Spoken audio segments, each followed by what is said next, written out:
उत्तर प्रदेश की मैनपुरी लोकसभा सीट और रामपुर विधानसभा सीट पर महज 7 दिन बाद नामांकन की प्रक्रिया समाप्त हो जाएगी। अभी तक किसी भी राजनीतिक पार्टी ने इन दोनों सीटों पर अपने प्रत्याशी घोषित नहीं किए हैं। इस दौरान बहुजन समाज पार्टी की मायावती ने ट्वीट का बाउंसर मारा है, जो सियासी गलियारों में मायावती का सेफ साइड कहा जाने लगा है। मायावती के इस इशारे के बाद से समाजवादी पार्टी के लिए दोनों सीटों पर कड़ी चुनावी परीक्षा की बात कही जा रही है। राजनीतिक विश्लेषकों का कहना है कि मायावती उपचुनाव में मैदान में आए या ना आए, लेकिन हार जीत की चुनावी पिच बसपा की वजह से ही तय होगी।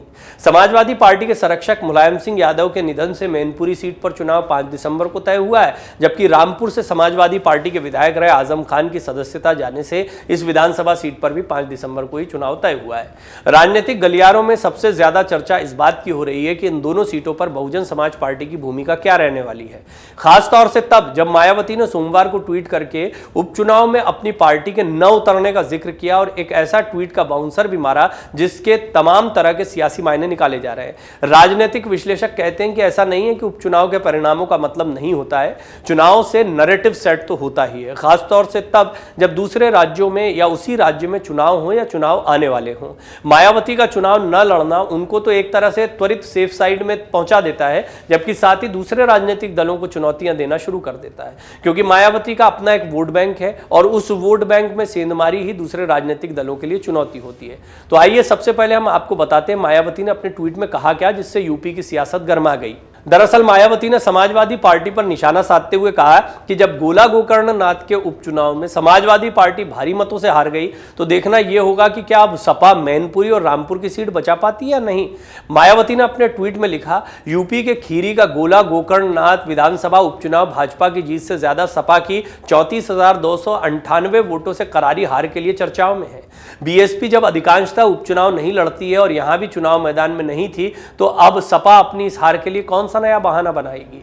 मायावती ने अपने ट्वीट में आगे लिखा, अब अगले महीने मैनपुरी लोकसभा और रामपुर विधानसभा के लिए उपचुनाव में आजमगढ़ की तरह ही सपा के सामने अपनी इन पुरानी सीटों को बचाने की चुनौती है। देखना होगा कि क्या सपा ये सीटें भाजपा को हराकर पुनः जीत पाएगी या फिर वो भाजपा को हराने में सक्षम नहीं है, पुनः साबित होगा।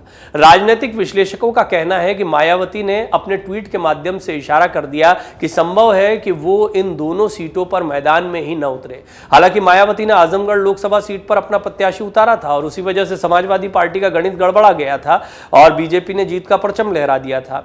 अगर मायावती मैनपुरी में अपना प्रत्याशी नहीं उतारती तो सबसे ज्यादा चुनौती मायावती के वोट बैंक को हासिल करने की होगी, क्योंकि मायावती का वोट बैंक बसपा के चुनाव न लड़ने से या तो समाजवादी पार्टी की ओर शिफ्ट होगा या भारतीय जनता पार्टी की ओर। राजनीतिक विश्लेषकों का कहना है कि बीते चुनाव पर अगर नजर डालें तो यही पता चलता है कि बहुजन समाज पार्टी का vote bank Bharatiya Janata party में शिफ्ट हो रहा है। ऐसे में अगर बहुजन समाज पार्टी दोनों सीटों पर चुनाव नहीं लड़ती है तो निश्चित तौर पर समाजवादी पार्टी के लिए चुनौतियां बढ़ जाएंगी।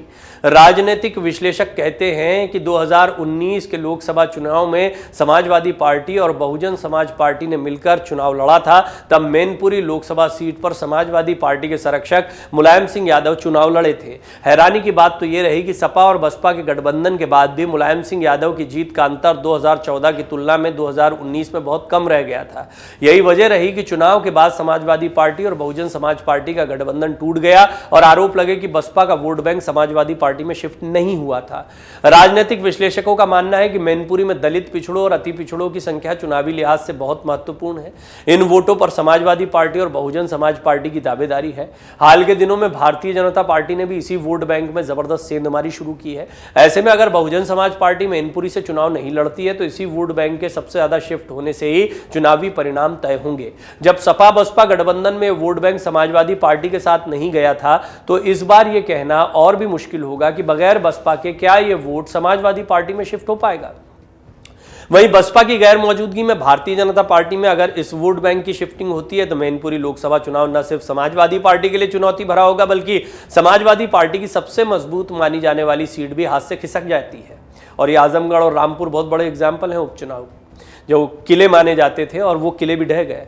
हालांकि बहुजन समाज पार्टी से जुड़े सूत्रों का कहना है कि मैनपुरी और रामपुर के उपचुनाव में बहुजन समाज पार्टी चुनाव लड़ेगी या नहीं लड़ेगी, इस पर अभी फैसला नहीं हुआ है, लेकिन मायावती के ट्वीट से यह अंदाजा लग रहा है कि वो शायद ना उतारें। बसपा से जुड़े एक पूर्व नेता कहते हैं कि मायावती के ट्वीट से इस बात का अंदाजा नहीं लगाना चाहिए कि मैनपुरी और रामपुर जैसी महत्वपूर्ण उपचुनाव में बसपा दांव नहीं आजमाएगी। कहना है कि बसपा की कमेटी की इन चुनावों को लेकर बैठकों का दौर जारी है।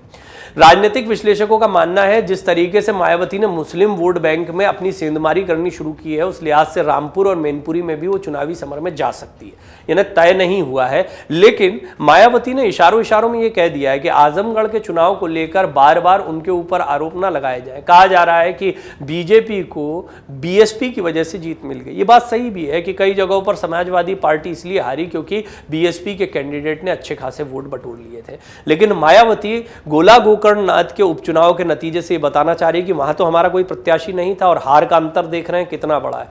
यानी वो ये बताने की कोशिश कर रही हैं कि बीजेपी के वोटों को काटने में और समाजवादी पार्टी के वोटों को, वो दोनों के वोट बराबर से काटती हैं, उनका अपना वोट बैंक है, ये मायावती साबित करना चाह रही हैं। लेकिन वो ये भी जानती हैं कि इस बड़ी लड़ाई में बीजेपी और सपा के बीच में आमने सामने की टक्कर दिखाई पड़ रही है। वो बेशक यहां पर वोट काटने की ही भूमिका में दिखाई देंगे, इसमें कोई दो राय नहीं है। निश्चित तौर पर जैसे आजमगढ़ में गुड्डू जमाली बहुत अच्छा चुनाव लड़े लेकिन तीसरे नंबर पर रहे, चुनाव नहीं जीत पाए। चर्चा में इसीलिए आए क्योंकि वोट काफी हासिल कर लिए थे। तो चर्चा में आने के लिए प्रत्याशी उतारना और सीट को जीतना, दोनों में बड़ा फर्क होता है।